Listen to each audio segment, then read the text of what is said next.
that's the thing, is she's a great person. It was just very hard towards the end to have the relationship, because I think she felt she wanted to be my mom, like, just period. And she couldn't be. She didn't raise me, and it was a very tough thing for her. And I think it was just the trauma. It's easy to get wrapped up in my own trauma, but, that can't be easy, giving up a baby, especially when you don't want to.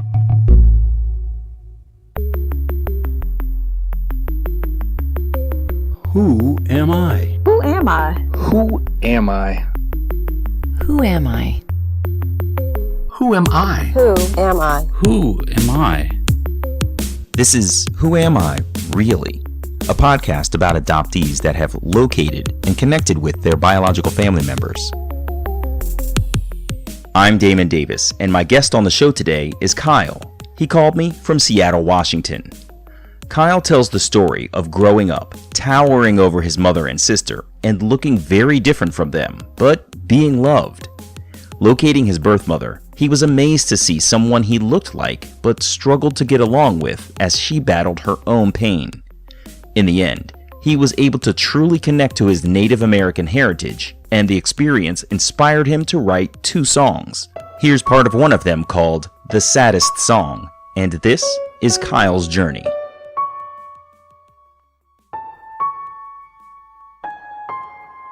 See all of me, I'm there before you. You're in my dreams, but I don't know you. Feeling for peace, I'm searching, missing a piece.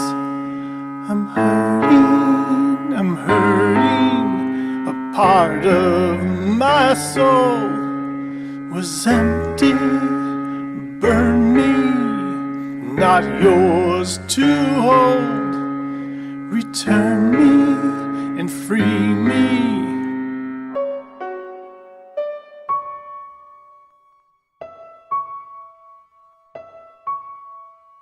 Kyle said that he had a good childhood, but they didn't really talk about adoption. Still, he felt like everyone in the family knew he was adopted, and some folks were a little nicer to him in his extended family, while some folks were less so. Within Kyle's nuclear family, his mother told him the story of how she had several babies to choose from, but she picked him, and he liked that. His dad was engaged, cracking jokes, and he was a fun dad. But his parents separated when he was young, so the challenges of switching between houses made things a little tougher. He acknowledges that he did feel kinda different. Really good childhood. I think I always felt a little different, but when you're a child, you don't really know why. I think I just thought I was very shy, so I think I attributed feeling different just that I wasn't outgoing. My sister was very outgoing. And so I thought, well, it's just because I'm really shy that people don't notice me as much, or, that I feel different.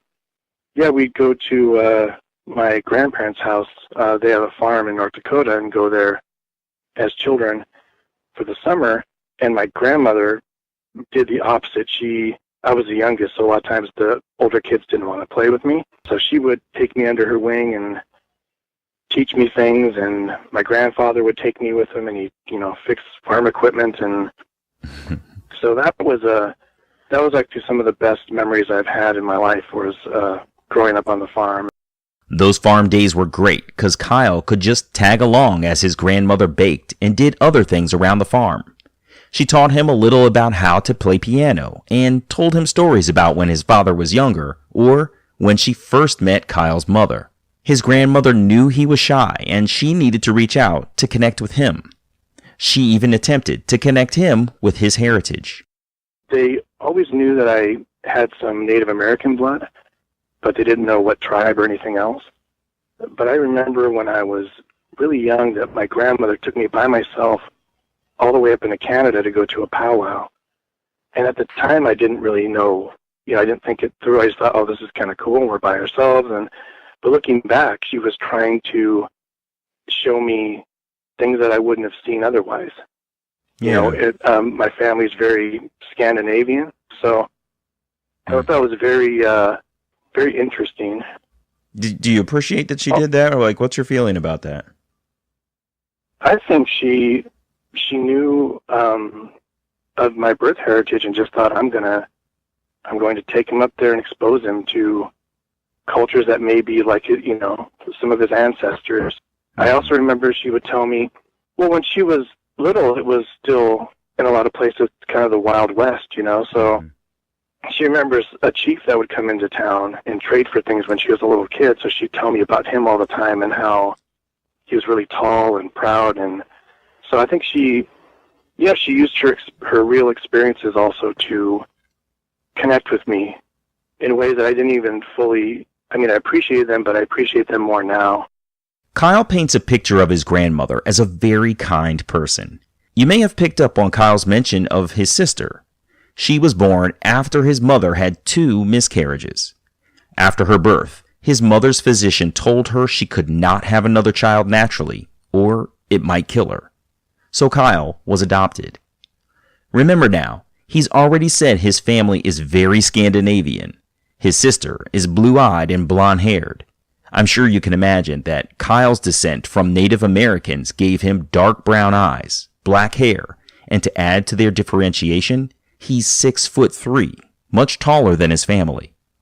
Kyle and his sister battled like any sibling pair would as children, but they're much closer now as adults. Sadly, his father passed away when he was 11 years old, making the challenge of raising 2 children much harder for their mother. Still, she was a great mother, so he didn't feel much desire to seek out his birth mother. Kyle said it wasn't until his mid-20s that he really decided he wanted to search. He said the urge just hit him one day.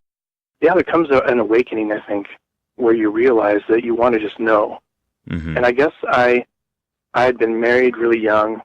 I had a child. I got divorced. So I had a kind of a new life. And I think that's when I started realizing that I want to know more. I wasn't putting my energy into my marriage anymore. And I think that also kind of, I was a little bit depressed. So I think that made me think more of longing and things that might make my life better, or things that are kind of in the back of my mind. Kyle was wondering what his birth mother looked like and what bits of the information the social worker had given his family were right.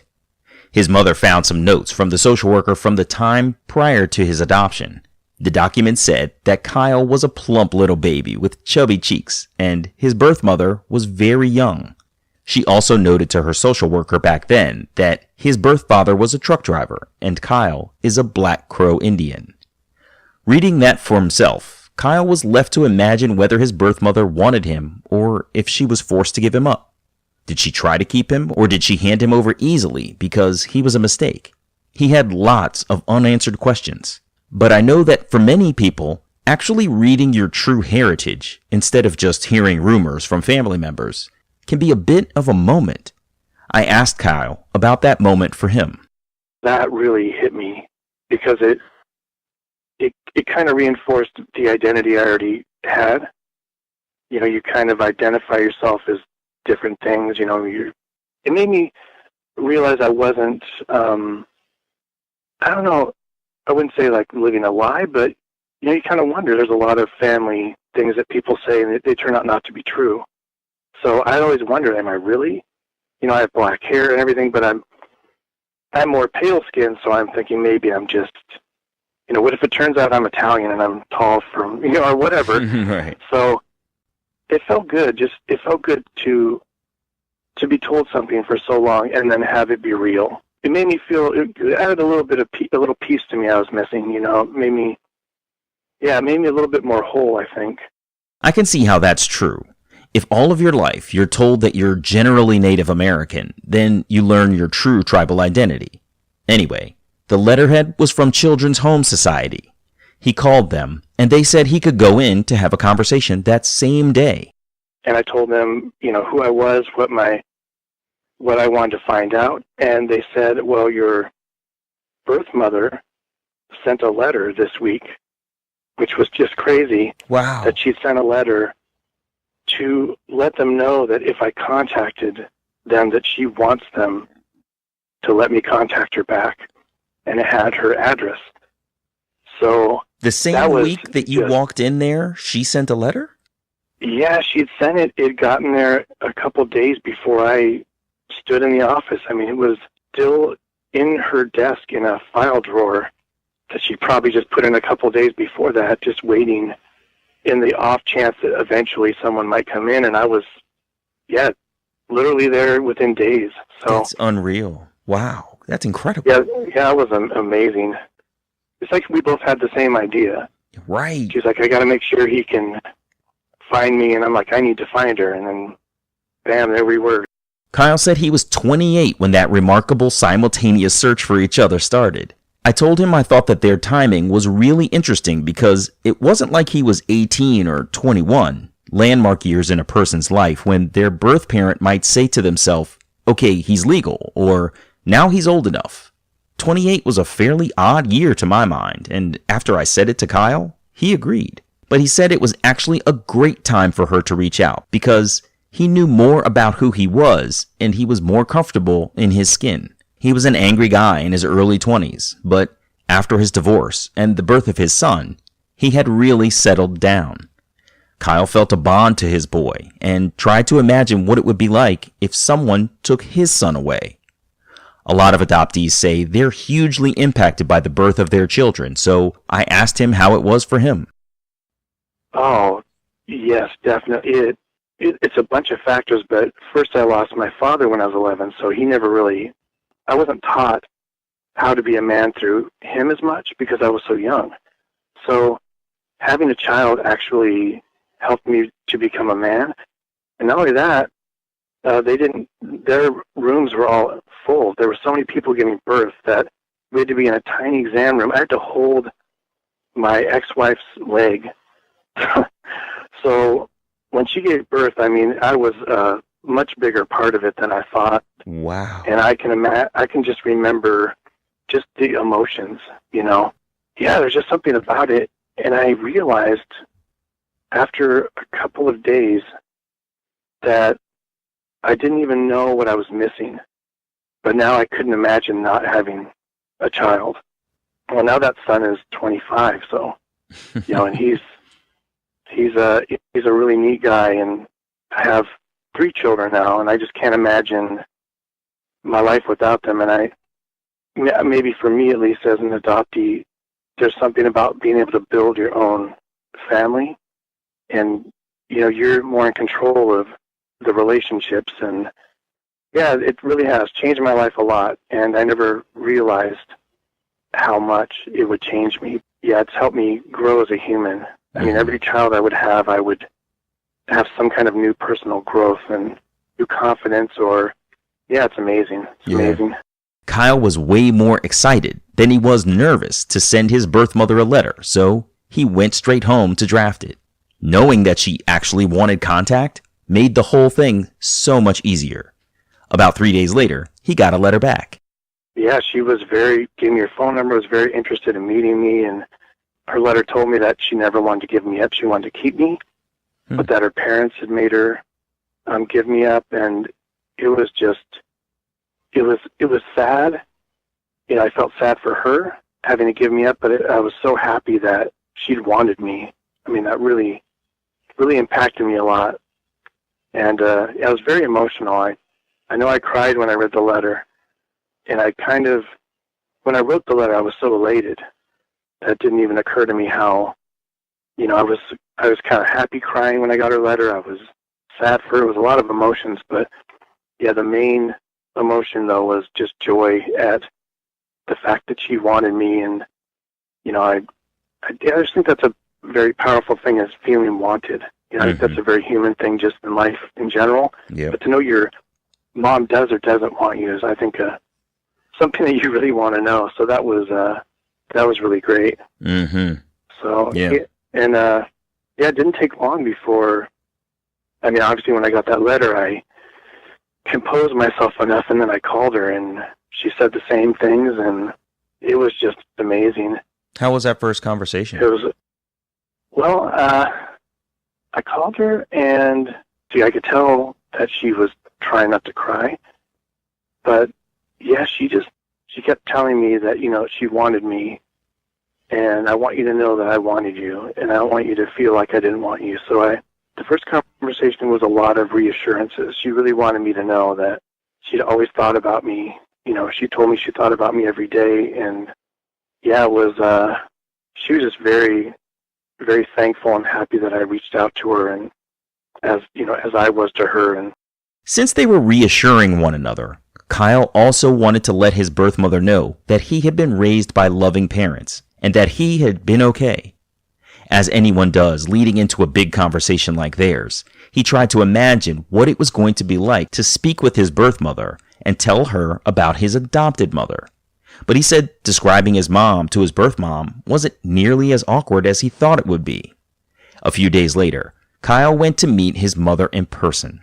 He took the ferry to the island where she lives, off the coast of Washington State. He jokes about the first time he saw her.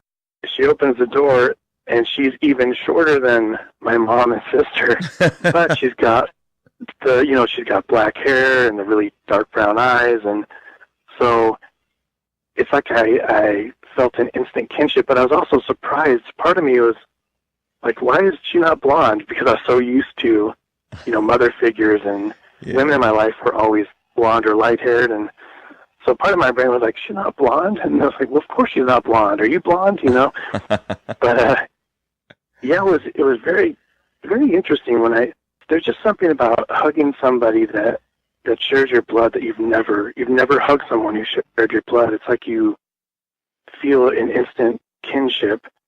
And not only that, but people tell me I'm really laid back, and I got it from her 100%. She is very, very laid back and seems very calm. And yeah, it was interesting to see that right away, see the features and the way she acts. And she paints and draws, and I paint and draw. Wow. We had a lot of things like that in common as well. That was very kind of eye-opening. And and there's the whole nature versus nurture, and I don't really know if some things are coincidences or not, but it felt like a genetic thing. Laid back painters and drawers, and yeah. But that was amazing. That I'll never forget meeting her, and she was very, very nice and very, very nice lady. At that time in Kyle's life, he had been feeling lonely. He just divorced his wife and moved back in with his mother to focus on saving money to provide for his son. So meeting his birth mother filled a wide open void, giving him a new sense of joy. And coming off of that high in 1999, a separate relationship also started. I met my wife about 2 weeks after that. Wow. So it was kind of it was like joy back and forth. It was kind of amazing time for me when I look back on it. Kyle told me his world expanded with 2 new dark-haired women. When I asked how the relationship with his birth mother progressed, he said that was the tough part. He didn't ask about his birth father at first because he didn't want to upset or offend her.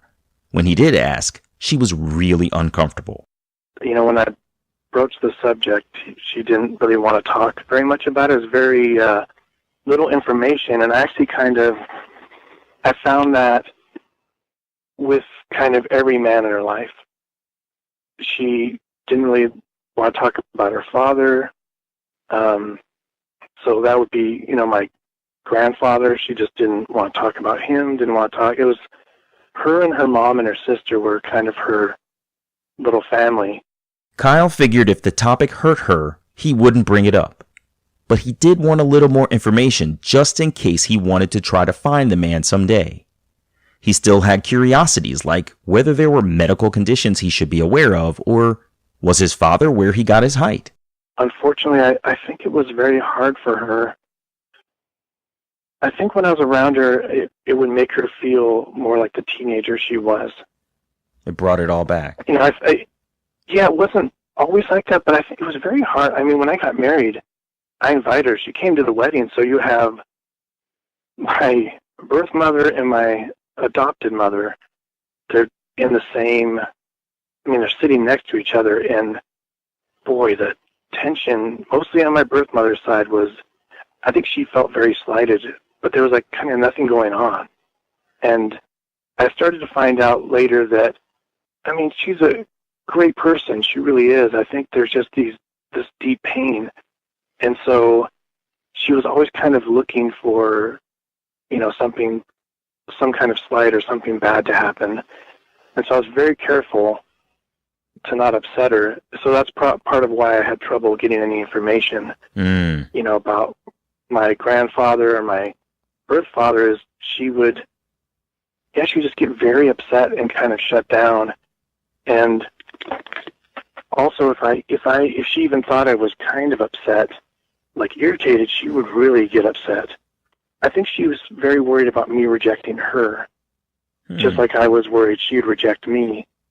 So I think anytime I would get even slightly irritated or upset, even if it wasn't her, she got really kind of nervous. And that's the thing, is she's a great person. It was just very hard towards the end to have the relationship, because I think she felt she wanted to be my mom, like just period. And she couldn't be. She didn't raise me, and it was a very tough thing for her. And I think it was just the trauma. You know, it's easy to get wrapped up in my own trauma, but, you know, that can't be easy, giving up a baby, especially when you don't want to. Whether you're mature enough or not, doesn't really matter. I mean, trauma is trauma. It got so hard that sometimes his birth mother would just get really angry and hang up on Kyle. He said he would always call back and try to talk her down. But she was also pressuring Kyle's son into religion, and while he didn't mind his son being exposed to new things, it was her pressure tactics that Kyle wanted to protect his son against. Kyle asked her politely to tone it down, but of course, she got upset.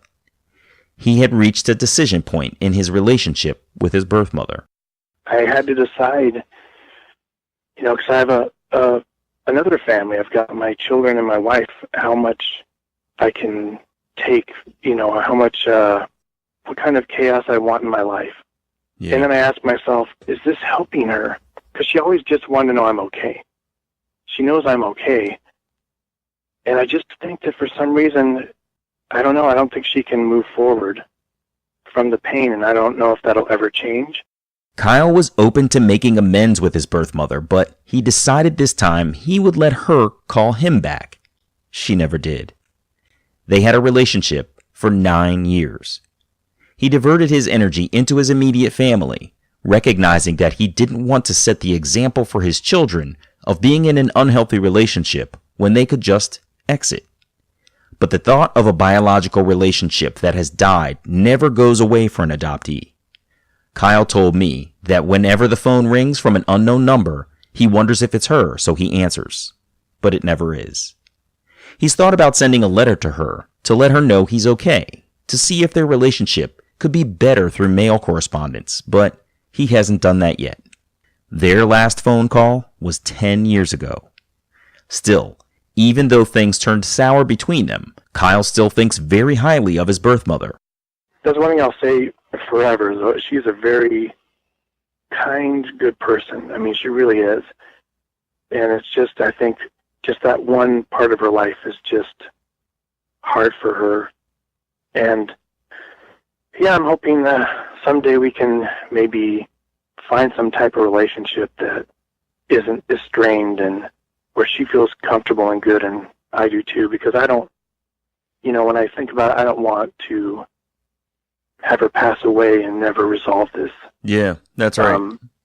Because, you know, even though I don't want to be the person who always, like, comes back and, like, you know, you hung up on me, but here I am, you know, I'm a carpet, walk on me some more, but at the same time, I don't want to regret anything. And maybe it's not in her. Maybe, you know, I feel like I'm damaged in some ways, and maybe she's just too damaged in that way to do it. Or maybe she has in her head that if she hung up on me, she can't call me back because I don't forgive her, or I won't. That's possible, too. Or maybe she's worried. Yeah, that I'll reject her. So I just came to the conclusion that I have to reach out to her again, and who knows, maybe the second reunion will be the reunion. I don't know, but I'm not the same person I was, so. Right. You know. And, you know, you said some interesting things in there, one of which, to me, the idea that you don't want to just be walked all over, that's one thing for sure. But Yeah. the other thing is, you guys were separated at birth and not reunited again for, almost 30 years. And, you found each other. She clearly wanted to get to know you, or at least reach out and find out if you were okay by virtue of the letter she sent. Yeah. I think it's okay that you still want to reach out and at least crack the door. Don't leave it slammed shut, but just kind of open it up and let somebody know this is unlocked. It's open for you. You can come through if you want, and continue to invest the energy that you have into your family. But there's another side, which is y'all have lived separate lives for 28 years, and you might be right that maybe she did just want to know you're okay. I've had a relationship with him. He seems like a decent guy. I can't handle this. But it may be really, really tough for her too. And so I guess all I'm saying is I think it's smart for you to reach out, open the door again, and then, see if she wants to open it from her side. And if she does, cool. If not, you can at least rest assured that you've done all that you could do to invite her back in. And you can continue to do that. Nobody says it has to be a one-time thing. Every 3 months, you can reach out and just say, hey, just a quick update. Here's what's happening with the family, and I hope you're well. And leave it at that. And then you will know that you've done all that you could to invite her back in. Exactly. Yeah, I don't want any regrets. Yeah. Yeah, I agree. Totally agree. And it might be she's not capable of reaching out. I really don't know. I think she's kind of left that up to me always for fear that she'll bother me or upset me. So, well, I think, and that's especially part of too, the problem we had, Yeah, if you've said that the pattern between you was we would talk, she'd get upset, she'd hang up, and I would call back, and now basically the pattern has ended. You haven't called back. And it may be that she feels that the pattern has been broken, and she might be thinking it's you, and you might be thinking it's her. And you know what I mean? So it's probably worth reaching back out just to say, hey, I'm still here. Kyle feels like writing letters is the right way to go, and after our chat, he said he thought he might do so. So, of course, I was really curious about whether he found any information about his biological father. He said he searched for at least 10 years before the era of DNA testing. Then, more recently, he found a third cousin on a DNA platform who told Kyle that his biological father, whose name he had been misspelling, thereby crippling his search, was the guy's great uncle. He had passed away in 2002, but through exhaustive search, and then I finally went to Facebook, I found that I had 6 siblings. So that was really great. And oh, wow. I've connected with 5 of them. One of them's she doesn't think she's interested, which I understand. So she's not ready yet, and maybe she'll never be ready, but it was amazing at that time to find that. So yeah, I bet. Yeah, that was kind of the same. It was like meeting my birth mother, because meeting my sisters was just, I felt like I'd always known them. I was able to meet 2 of them. Wow. And wow, it was pretty emotional and pretty great. He's got a good relationship with his 4 sisters, and he's working on the connection with his brother, whom he hasn't met yet. Kyle said it's weird to go from only 1 sister and no nieces or nephews to being a great uncle to tons of nieces and nephews and having 6 siblings. In his words, it's crazy, in a good way. Also interesting, Kyle figured out more clearly what his Native American heritage really is. He's actually Yakima. But yeah, I found through the tribe there's genealogy that goes back, so I can trace myself way back to the mid-1800s. Really? My family on the reservation. Yeah, that was the only good part. Maybe the government, was really strict with making sure they knew all the people, where they lived, their spouses. The census is very detailed. So I found that, and I found a picture of my great-great-grandmother, and that was somehow even more emotional because she has the exact same eyes I have. So seeing a picture of her, like the actual person, and seeing my eyes was just like where I got my eyes from generations ago. That was really amazing. So that is incredible. Thinking back on the entirety of his journey, Kyle admits that part of the challenge was learning about the hurt that lived inside of him.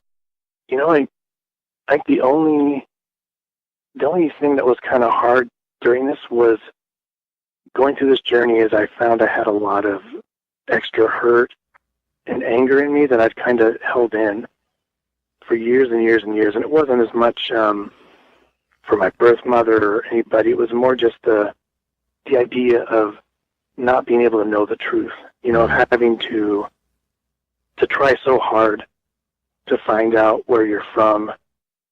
You know, unfortunately most states don't really have great adoption laws, or, you know, and I understand you want to protect the people, but I think it'd be great maybe to have more information, or to make it easier for adoptees to, you know, if your birth mother or father don't want to talk to you, that's fine, but maybe make it easier to at least reach out or have some type of information, because I think that's there's a joy when you find it, but then a part of you is thinking, why do I have to? I mean, I invested 10 years just trying to find a birth father who's not around anymore, and it's worth it. I found these siblings, but at the same time, it's kind of crushing. Mm-hmm. You know, I have friends who they wake up and they know who their parents are, and they can just, you know, call them or drive over and see them, and they know who all their cousins and aunts and uncles and everything, and I'm still trying to figure a lot of that out. I mean, I have one great aunt left on the native side, and she's it, and it's hard kind of getting to her because I have to go through a bunch of other relatives, so I may never meet her. I mean, she may not be around much longer, and she's the last person of that generation who, you know, my grandfather's sister who could tell me about him. And it's hard not knowing the truth, but I will say this, though. Through all the frustration and anger I had after this, I've come to another place where now I think for the first time in my life, I feel whole. I feel like a whole person. I know everything I need to know, and, you know, I'm good with it. I think the information is power, and when it comes to being adopted, the more you know, the more you can kind of fill that wound you have. And that's another reason why I want to talk to my birth mother again, is I don't want her to leave us and not realize how much I care about her and how important she is. My final question to Kyle was how his adopted mother handled his reunion with his birth mother. You know, I think initially, I'm pretty sure it made her uncomfortable and a little bit insecure. But I was very careful to always assure her that, you know, you raised me. You're my mom, and that's not going to change. And I think it took her a couple of years to really feel comfortable and know that I'm still visiting her. She's still my mom. Nothing's changed. I think she was pretty good about it, because even when I felt that she was uncomfortable, she never said anything. She never, she tried not to show it, and she was just very supportive. So I was very lucky. And she's always been a very supportive mom, so that helped me a lot too. I know it could have probably gone way worse. So. Oh yeah. Yeah, definitely. But I mean, you know, you had your share. You went through the reunification process with your biological mother, found some traits about yourself that are similar, you know, being an artist and having a similar demeanor, but then, you know, to find that her wound and her, not anger, but, you know, her disposition is preventing her from sort of proceeding in what would hopefully be a healthier relationship. I mean, you've definitely had your ups and downs. It sounds like it's been really challenging, but I was really glad to hear you say, I've reached a place of feeling whole, that the information is power, and now I have the information. That's an incredible spot to be in, and not everybody gets to that point. So in some ways, you're pretty lucky. Yeah, I definitely feel lucky. That's cool.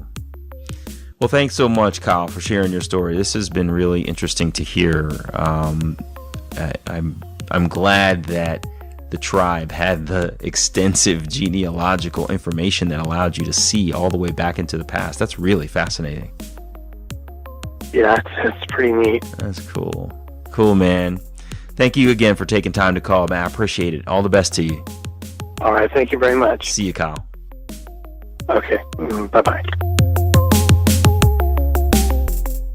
Hey, it's me.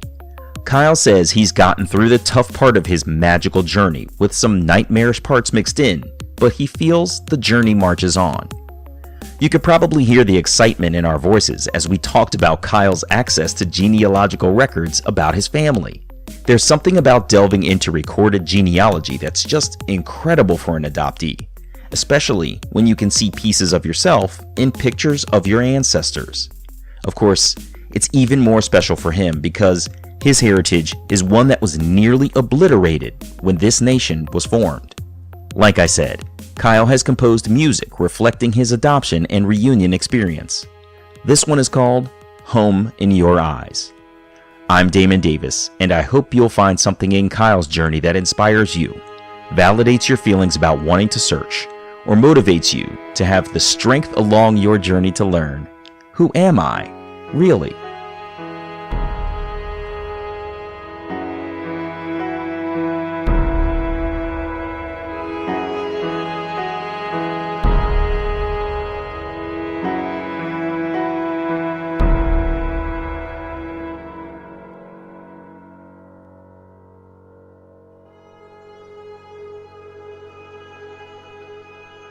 Fractured shell of my disguise.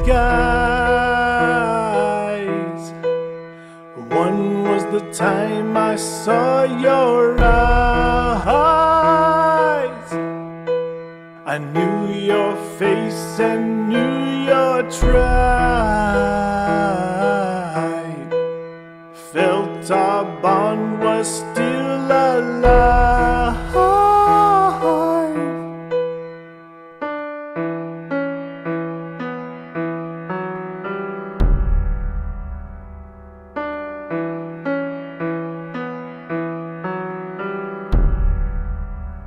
She came forth back from the dead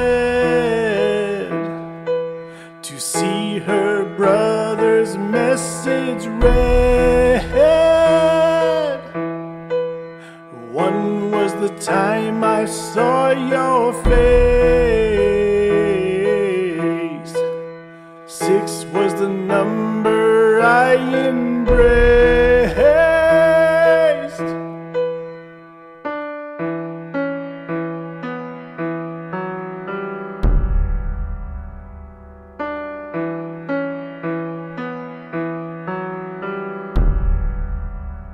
7 was the one I did not foresee.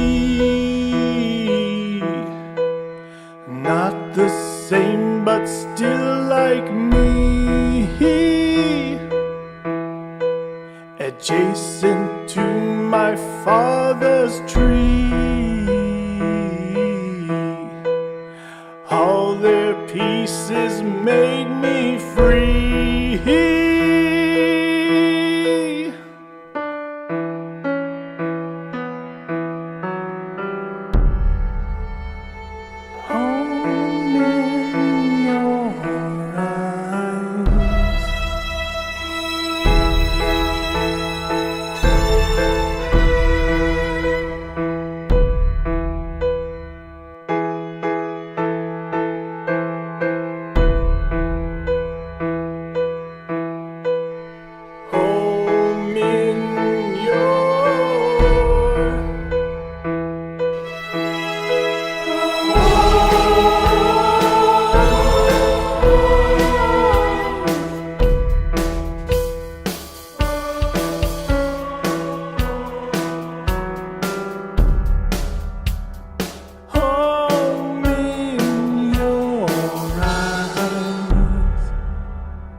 If you would like to share your adoption journey and your attempt to connect with your biological family, please visit whoamireallypodcast.com/share. You can choose to share your whole story, maintain some privacy about parts of your journey, or share completely anonymously. You can find the show at facebook.com/WAIReally or follow me on Twitter at WAIReally. And please, if you like the show, you can support me at patreon.com/WAIReally. You can subscribe to Who Am I Really on Apple Podcasts, Google Play, or wherever you get your podcasts. And while you're there, it would mean so much to me if you would take a moment to share a rating or leave a comment. Those ratings can help others to find the podcast too.